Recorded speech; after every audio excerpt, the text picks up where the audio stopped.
말씀은 신약성경 누가복음 15장 1절에서 10절까지의 말씀입니다. 누가복음 15장 1절에서 10절까지 말씀을 한 절씩 교독해서 읽도록 하겠습니다.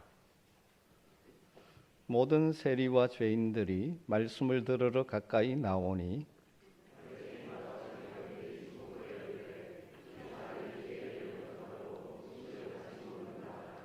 예수께서 그들에게 이 비유로 이르시되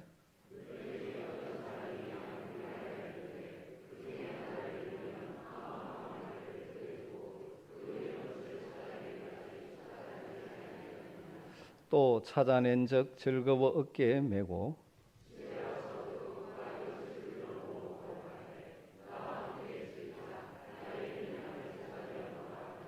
내가 너희에게 이르노니 이와 같이 죄인 한 사람이 회개하면 하늘에서는 회개할 것 없는 의인 99으로 말미암아 기뻐하는 것보다 더하리라.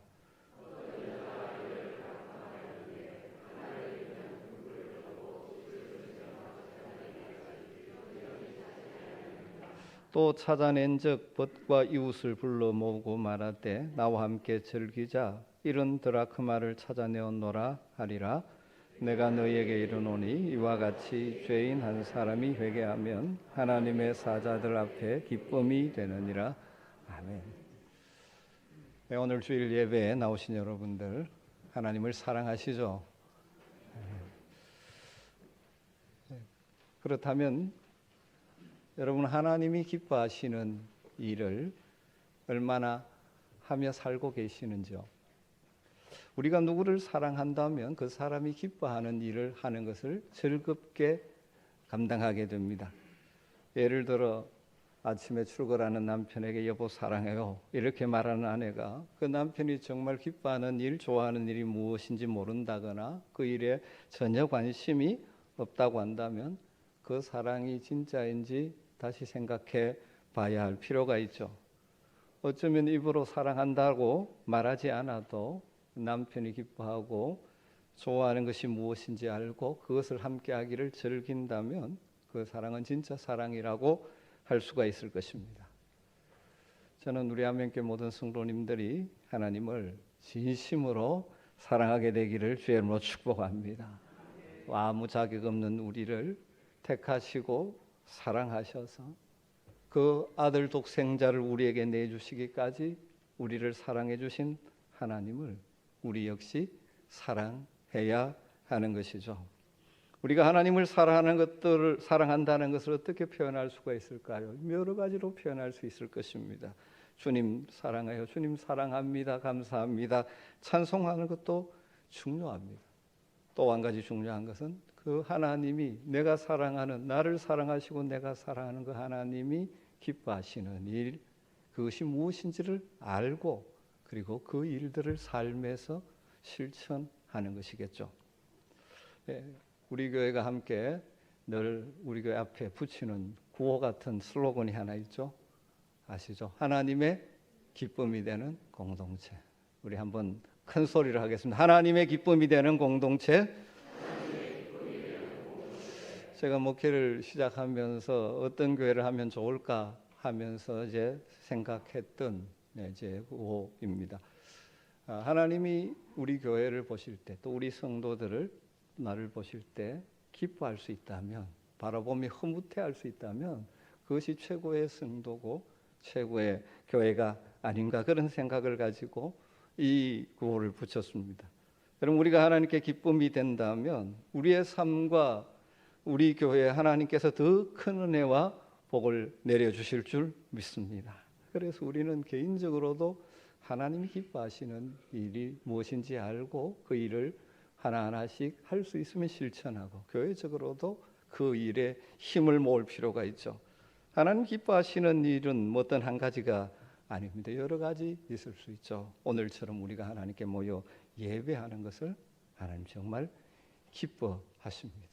우리를 지으신 목적도 우리를 죄에서 구원하여 하나님의 백성 삼아주신 목적도 우리를 통하여 찬양받고 영광받고 예배받기를 원하시죠. 우리가 진심으로 예배하는 이 모습을 하나님은 기뻐하실 것입니다. 또 한편 하나님은 우리의 믿음이 조금씩 자라고 성장하는 것을 바라보며 아주 기뻐하십니다. 마치 자녀가 건강하게 성장하는 모습을 볼 때 기뻐하는 부모처럼 우리가 믿음 안에서 점점 더 성장해 가는 것 보실 때 하나님 굉장히 기뻐하신다고 말씀합니다. 그리고 우리가 서로 하늘 가족으로서 부족하지만 서로 사랑하고 내게 있는 것을 나누고 서로 사랑하는 삶을 실천할 때 하나님 기뻐하시죠. 뿐만 아니라 세상을 향하여 우리 주변에 연약하고 힘들어하는 사람들에게 우리의 사랑을 나누고 우리의 숨김을 실천하는 것도 기뻐하십니다. 하나님 기뻐하시는 일들 가운데 또 아주 중요한 한 가지를 오늘 이 말씀 가운데서 찾아볼 수가 있습니다. 오늘 이 말씀 대부분 잘 아는 말씀인데 이 말씀을 들으면서 다시 한번 우리 하나님의 마음을 알게 되어지고 그래서 하나님의 마음을 품고 우리의 삶의 현장에서 쓰임받는 하나님의 사람들이 되었으면 좋겠습니다. 오늘 누가복음 15장의 말씀을 읽었습니다. 누가복음 15장에는 예수님께서 세 가지 비유로 예수님 말씀하신 세 가지 비유로 구성되어져 있습니다. 비유는 세 가지인데 그 강조하는 핵심 내용은 동일한 것이죠. 오늘은 이 내용을 구체적으로 살피기보다는 예수님께서 이 비유를 통하여 강조하고 계시는 그 핵심을 우리가 품었으면 좋을 것 같습니다. 먼저 생각할 것은 예수님께서 왜 이 유사한 비슷한 세 가지의 비유를 말씀하셨는가 하는 것이죠. 왜 이 비유를 말씀하셨을까요? 1절과 2절의 그 이유, 그 배경이 나오고 있죠. 모든 세리와 죄인들이 말씀을 들으러 가까이 나오니 바리새인과 서기관들이 수군거려 이르되 이 사람이 죄인을 영접하고 음식을 같이 먹는다 하더라. 3절에 예수께서 이들에게 이 비유를 말씀하시기 시작하셨습니다. 이것이 예수님께서 이 비유 세 가지 비유를 말씀하신 이유죠. 한 가지도 아니고 유사한 세 가지를 들려주시면서 아주 강하게 강조해서 말씀하시는 이유가 여기에 있습니다. 한마디로 말하면 하나님을 숨긴다고 하면서 하나님의 마음을 모르고 살아가는 자들을 향한 안타까움이 강하게 내포되어 있는 말씀이라고 할 수 있죠. 하나님을 숨긴다고 하면서 하나님이 정말 참으로 기뻐하시는 일이 무엇인지도 모르고 오히려 그 하나님 기뻐하시는 일을 방해하고 있는 어리석음에 빠져 있는 그들을 고쳐주고 싶어서 우리 주님 이 말씀을 하고 계시는 것입니다.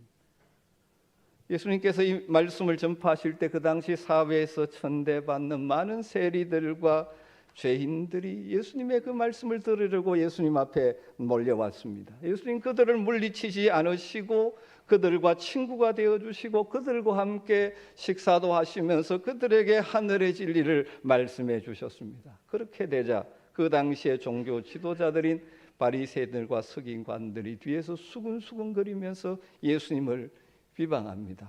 저 사람이 죄인을 영접하고 그들과 음식을 나누며 식사교제를 하는데 어떻게 죄인과 함께 할 수 있는가? 어떻게 그럴 수 있는가? 경건한 사람이라면 그럴 수가 없지 않는가라고 수군거리고 있는 것이죠. 여러분 바리새인과 서기관들이 어떤 사람들입니까? 우리는 성경을 읽으면서 예수님께서 바리새인들과 서기관들에 대해서 책망을 많이 하시다 보니까 그 사람들 나쁜 놈들 이렇게 생각하기가 쉽습니다만 그 당시 사람들에게는 존경받는 종교 지도자들입니다. 그들 스스로도 하나님에 대해서 전문가라고 생각하는 사람들이죠. 하나님을 사랑한다고 자부하는 사람들입니다. 하나님을 숨기는 데 있어서 우리를 따라올 수 없다라고 말할 정도로 아주 자부심이 강한 사람들입니다. 그들은 하나님의 말씀인 율법을 열심히 연구하는 자들이죠. 율법을 복사, 카피하고 연구하고 해석해서 가르치는 선생들이었습니다. 그런데 그들이 만든 전통을 따라 죄인과 세리들과는 상종하지 않았습니다. 왜냐하면 그렇게 하는 것이 하나님을 잘 숨기는 것이라고 생각했습니다. 그렇게 하는 것이 거룩한 하나님의 백성답게 구별되게 사는 것이라고 생각했습니다. 그래서 죄인들과는 담을 쌓고 사는 것을 잘한다고 생각하고 있었습니다. 그래서 예수님께서 그들을 품자 수근거리고 비난하는 것입니다. 예수님은 이런 바리새인들과 서기관들의 모습을 보면서 너무나 안타까운 마음이 들었던 것 같습니다. 그들이 하나님을 섬긴다고 하는데 정작 하나님이 기뻐하시는 일, 원하시는 일이 무엇인지를 모르는 것이죠. 그래서 동일한 강조점을 가지고 있는 세 가지 비유를 연속해서 말씀하고 계시는 것이죠. 한 문장으로 표현한다면 너희들이 가지고 있는 그 생각, 너희들의 지금 태도는 하나님이 정말 기뻐하시는 것이 무엇인지를 모르고 있는 것이다. 그러면서 하나님 참으로 기뻐하시는 것은 바로 이것이라면서 세 가지 비유로 말씀해 주고 있는 것이죠. 여러분, 이 시대를 살아가는 교회와 성도들도 주의하지 않으면 이 바리새인과 서기관처럼 행동하기가 쉽습니다. 정말 하나님이 기뻐하시는 것은 뒷전에 두고 부차적인 것, 별로 중요하지 않은 일에 열심을 내는 경우가 종종 있게 되어집니다. 교회도 마찬가지가 그렇게 될 수 있습니다. 교회가 할 수 있고 해야 되는 일들이 참 많이 있죠. 그 가운데 정말 하나님 기뻐하시는 중요한 일이 있고 해도 되고 안 해도 되는 부차적인 일들이 많이 있을 수 있습니다. 그런데 종종 그 부차적인 일에 에너지를 다 쏟고 정말 하나님이 기뻐하시는 일, 하나님이 원하시는 일들을 뒷전에 몰아버릴 수가 있다는 것이죠. 여러분, 하나님이 기뻐하시는 일에 우리의 관심과 마음을 둘 수 있게 되기를 주의 이름으로 축복합니다. 이 세 가지 비유를 통해서 말씀하시고자 하는 핵심, 강조점은 무엇입니까? 이런 것이죠. 하나님이 기뻐하시는 것은 잃어버린 자를 찾아오는 것을, 찾는 것을 하나님 기뻐하신다 하는 것입니다. 첫 번째 비유가 잃어버린 양의 비유입니다. 목자에게 100마리 양이 있었습니다. 그 중에 한 마리를 잃어버렸습니다. 목자는 99마리를 우리에 두고 그 잃어버린 한 마리를 찾아서 수고를 하는 것이죠. 온갖 수고를 무릅쓰고 찾아 나서서 찾아서 기쁘게 메고 돌아와서 사람들과 잔치를 벌였다는 것이죠. 두 번째 비유는 잃어버린 드라크마를 찾는 비유죠. 한 여인에게 10드라크마가 있었는데 한 드라크마를 잃어버렸습니다. 그래서 그것을 찾기 위해서 등불을 켜고 집을 쓸고 부지런히 찾아서 찾은 후에 친구들과 함께 잔치를 벌였다. 그런 내용이죠. 이 두 가지 비유의 결론은 동일합니다. 표현은 다르지만 동일하죠. 첫 번째 비유의 결론인 7절은 이렇게 말합니다. 내가 너희에게 이르노니 이와 같이 죄인 한 사람이 회개하면 하늘에서는 회개할 것 없는 의인 99으로 말미암아 기뻐하는 것보다 더 하리라. 10절 두 번째 비유의 결론도 마찬가지죠. 내가 너희에게 이르노니 이와 같이 죄인 한 사람이 회개하면 하나님의 사자들 앞에 기쁨이 되느니라. 여러분, 하나님이 기뻐하시는 일 가운데 중요한 한 가지가 무엇입니까? 아직까지도 하나님을 알지 못해서 이 땅에 잃어버린 바 된 사람들, 진정한 인생의 길이 무엇인지를 모르고 방황하는 자들을 주님께로 돌아오게 하는 것입니다. 생명의 길을 모르고 영원한 멸망의 길을 달려가고 있는 그들이 주님을 만나 돌이켜 하나님의 자녀가 되게 하는 일을 하나님 기뻐하신다는 것입니다. 이 두 가지 비유를 통해서 이 사실을 강조한 후에 예수님께서는 좀 더 긴, 아주 긴 한 가지 비유를 또 말씀합니다. 오늘 읽지는 않았지만 다들 아는 이야기죠. 소위 탕자의 비유라고 말하는 것입니다. 거기에는 훨씬 더 우리 인생을 향한 하나님의 마음이 더 잘 담겨져 있죠. 그 내용을 잠깐 정리해 볼까요? 두 아들이 있었는데 둘째 아들이 아버지의 재산을 일찍 물려받아서 먼 나라로 떠납니다. 여러분, 이 둘째 아들의 모습이 어쩌면 이 땅의 인간, 죄악된 본성을 가진 인간들의 아주 특징적인 모습이라고 할 수 있죠. 진정한 자유를 모르고 헛된 자유를 찾아 헤매는 것이 타락한 범죄한 인생의 모습입니다. 이 둘째 아들은 아버지의 품을 떠나는 것이 자신의 인생을 찾는 것이고 자유를 누리는 삶이라고 생각한 것이죠. 그럼 이 땅의 인생의 역사를 아주 단순화시켜서 표현하면 하나님으로부터 떠남의 역사라고 해도 과언이 아닙니다. 아담이 범죄함으로 타락한 이후로 계속해서 인생들은 하나님을 떠나는 것이 자유라고 착각합니다. 마치 청소년들이 부모의 돌봄에서 벗어나는 것이 자기의 인생을 찾는 것이라고 착각하는 것과 아주 유사한 것이죠. 그래서 한때 인기를 끌었던 노래 가사 중에 내 인생은 나의 것, 내 인생은 나의 것 뭐 이렇게 부르짖습니다. 아주 그것이 잘 사는 인생을 말해주는 것처럼 느끼게 합니다. 여러분, 그러나 사실 하나님 안에서 사는 인생, 이 행복, 하나님을 떠난 자유라고 착각하는 그 인생이 아니라 하나님 안에 있는 것이 진짜 행복이라는 것이죠. 물론 부모의 돌봄과 유사한, 하나님 아버지의 돌봄 유사하지만 부모의 돌봄은 우리 부모들이 다 한계가 있고 잘못이 있기 때문에 늘 자녀들에게 유익한 것은 아니죠. 종종 부모 때문에 자녀들의 인생이 무너지는 경우도 있죠. 부모의 욕심 때문에. 그러나 하나님 안에서의 삶은 결코 그렇지 않습니다. 그럼에도 불구하고 타락한 인생들은 하나님으로부터 벗어나는 것이 인간다워지는 길이라고 착각하고 많은 철학자들이, 사상가들이 그렇게 가르칩니다. 다르게 말하면 하나님의 떠나 인간의 능력으로 살아가자는 것이죠. 바벨탑 사건이 하나의 전형적인 사건이죠. 인간의 노력으로 하나님으로부터 벗어나 자신의 왕국을 이루려는 시도입니다. 그 이후로 인간 역사는 계속해서 어떤 또 다른 바벨탑을 쌓는 역사가 이어지고 있죠. 그렇게 하는 것이 인간을 높이는 것이라고 착각하는 것입니다. 여러분, 그러나 그 길은, 하나님을 떠나는 길은 결국 우리 인생을 비참하게 만드는 길입니다. 여러분, 기차가 어디에 있어야 안전합니까? 기차는 레일 위를 달려야 안전합니다. 여러분, 물고기가 어디에 있어야 자유롭습니까? 물 속에 있어야 자유롭습니다.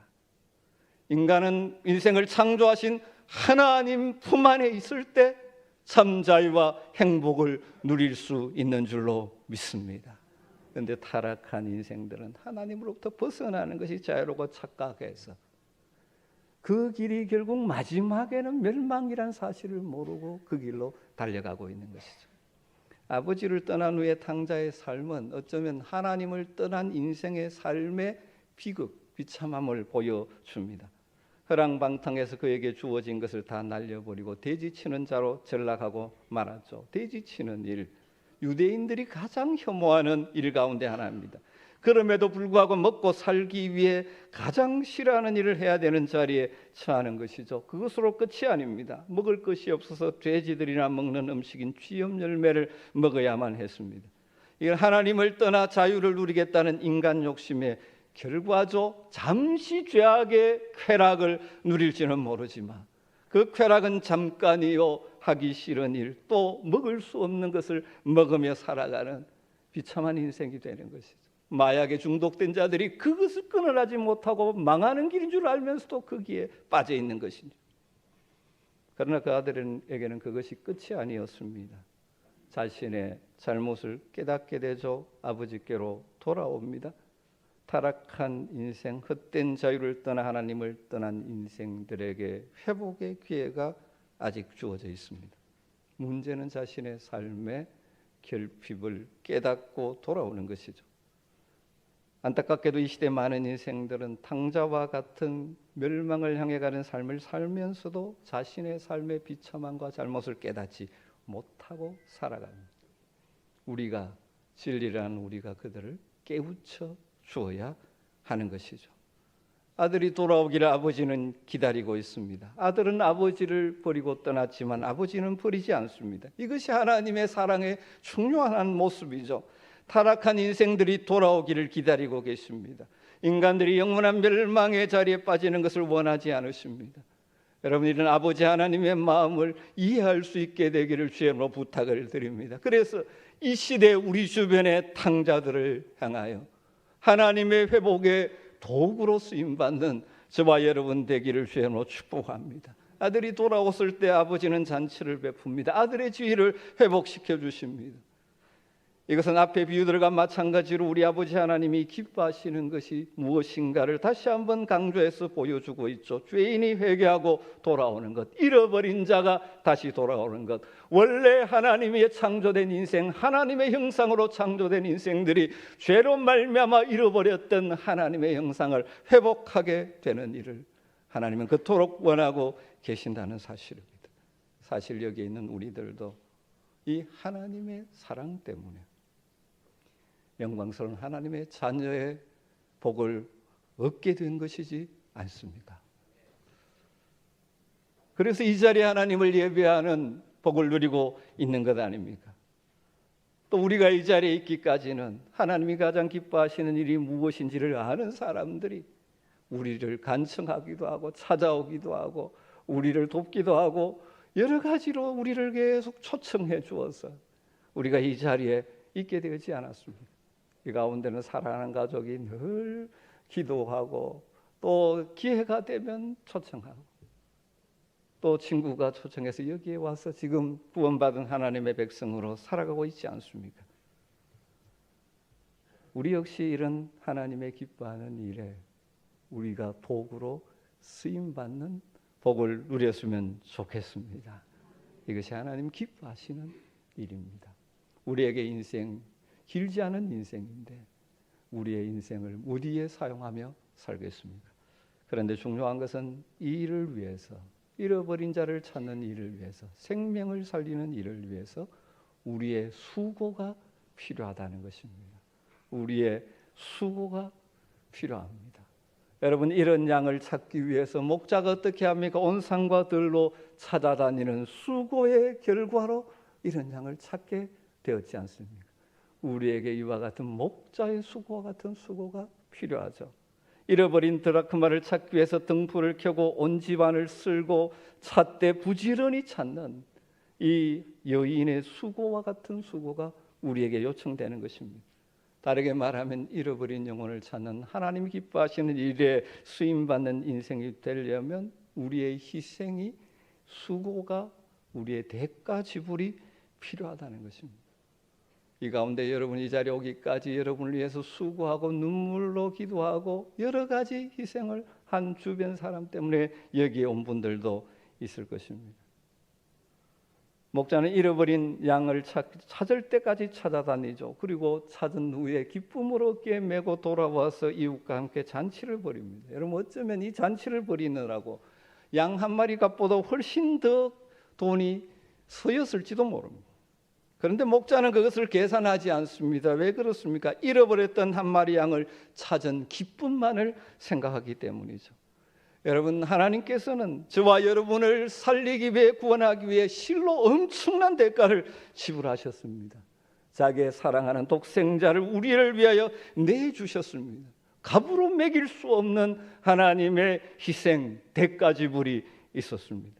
그러나 하나님 그것을 하나도 아까워하지 않으셨죠. 왜? 우리들이 하나님께로 돌아오는 기쁨만을 생각하시기 때문입니다.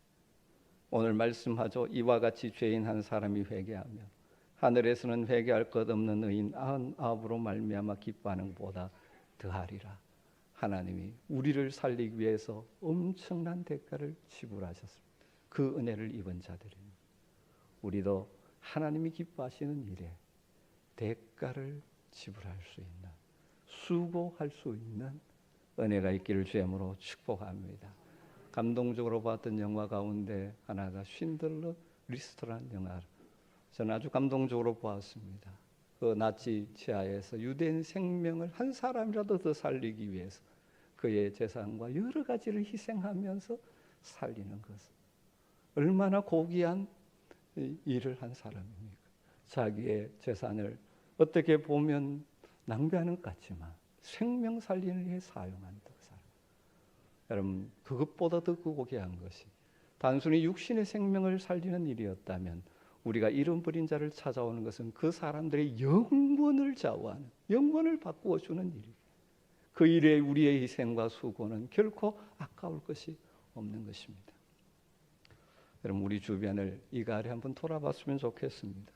하나님께로 돌아와야 될 인생들이 여러분 주변에 있지 않으십니까?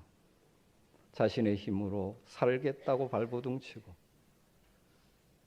그래서 그 길이 정말 마지막이 어떤 길인지를 모르고 달려가고 있는 자들에게 정말 하나님 안에 살아가는 삶이 얼마나 복되고 가치 있는 일인지를 우리의 삶으로 보여주며 입술로 증거했으면 좋겠습니다. 우리의 입술이 둔할지라도 하나님의 마음을 가지고 나아가면 성령께서 도와주실 것입니다. 우리가 이 땅을 살아가면서 해야 될 일이 참 많이 있습니다. 여러분 열심히 하십시오. 그러나 그 중에 하나님이 기뻐하시는 일이 내 삶에 꼭 있었으면 좋겠습니다. 하나님 기뻐하시는 일 중에 하나가 잃어버린 자를 찾는 일이라고 오늘 말씀하고 계십니다. 개인적으로나 우리 교회적으로나 다시 한번 이 일에 힘을 모을 수 있기를 소망합니다. 이번 가을 지난 코로나로 인해서 거의 3년 동안 새생명 축제를 하지 못하고 초청하는 일을 못했습니다. 다시 한번 하려고 합니다.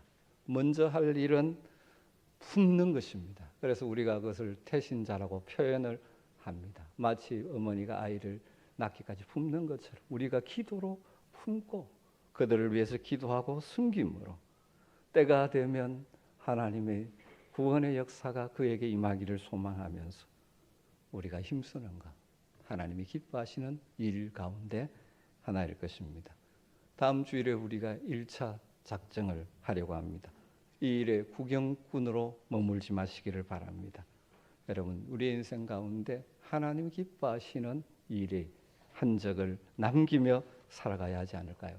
바리새인과 서기관들처럼 우리가 하나님을 숨긴다고 하면서 하나님의 이 마음을 모르고 살아가는 어리석은 자들이 되어서는 안 될 것입니다.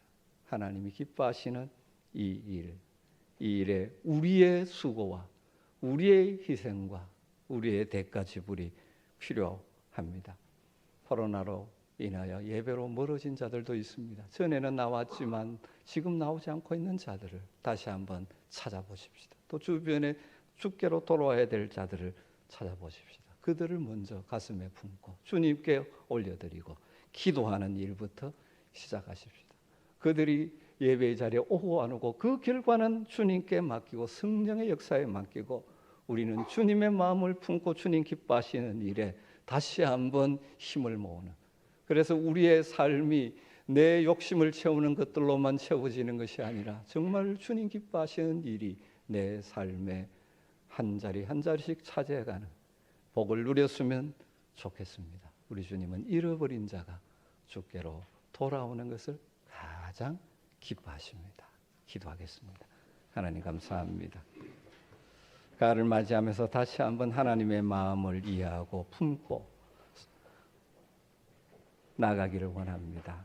잃어버린 자를 찾기를 원하시는 하나님의 도구가 되어 주님의 손과 발이 되어 이 영광스러운 일에 쓰임받는 우리 모든 아멘의 가족 되게 하여 주시옵소서. 우리의 기도와 섬김을 통하여 영원한 생명을 얻고 누리는 자들이 많아지는 하나님 나라에 참으로 부유한 인생을 살아가는 우리 아멘의 가족들 되게 하여 주시옵소서. 예수님의 이름으로 기도드리옵나이다. 아멘.